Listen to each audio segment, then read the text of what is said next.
স্বজনদের সাথে ঈদ আনন্দ ভাগাভাগি করতে বাড়ি ফিরছে কর্মজীবী মানুষ। মহাসড়কে বেড়েছে যানবাহনের চাপ। তবে এবারে ঈদ যাত্রায় একদিকে যেমন স্বস্তি, অন্যদিকে রয়েছে ভোগান্তি আর বাড়তি ভাড়ার অভিযোগ।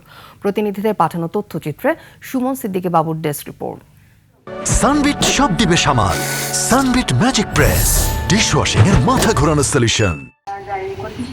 পদ্মা সেতু হয়ে এবারের ঈদযাত্রায় মিলছে স্বস্তি। মঙ্গলবার সকাল থেকে ঢাকা মাওয়া মহাসড়কে যানবাহনের চাপ থাকলেও কোথাও নেই যানজট। মুন্সিগঞ্জের মাওয়া প্রান্ত দিয়ে দক্ষিণ পশ্চিমাঞ্চলের 21 জেলার নির্বিঘ্নে গন্তব্যে যাচ্ছে মানুষ।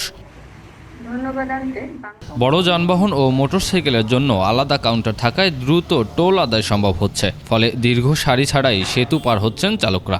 নির্বিঘ্নে যাত্রায় সন্তোষ প্রকাশ করেছেন যাত্রীরাও। নতুন একটা লেন দেখলাম মোটরসাইকেলের এক্সট্রা, যার কারণে গতবার অনেক জ্যাম ছিল, এখানে অনেক লম্বা লাইন ছিল, এবার সেটা নাই। বছরের এই 2টা দিন যাই রিস্ক নিয়ে আর কি, টিকিট পাই নাই, বাচ্চা কাচ্চা নিয়ে যাচ্ছি ভাই।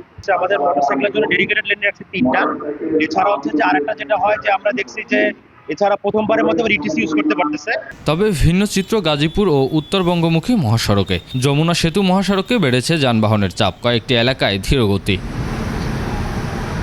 গাজীপুরের চন্দ্রা এলাকায় যাত্রীদের দীর্ঘক্ষণ যানবাহনের অপেক্ষায় থাকতে হচ্ছে। অভিযোগ রয়েছে গাড়ি সংকটের সুযোগে দ্বিগুণ ভাড়া আদায় করছে পরিবহনগুলো। রেগুলার ভাড়া হলো 600 টাকা, এখন ওনারা 1000 টাকা করে নিচ্ছে।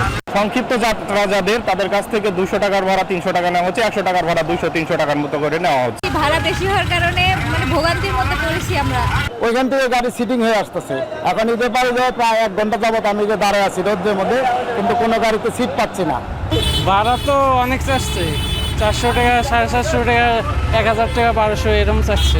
ওখানে উনি 800 টাকা 900 টাকা চাইতেছে, এই জন্য আমি যাইতে পারতেছি না। সব মিলিয়ে কোথাও স্বস্তি আবার কোথাও ভোগান্তি, দুই চিত্রেই এগোচ্ছে এবারের ঈদ যাত্রা।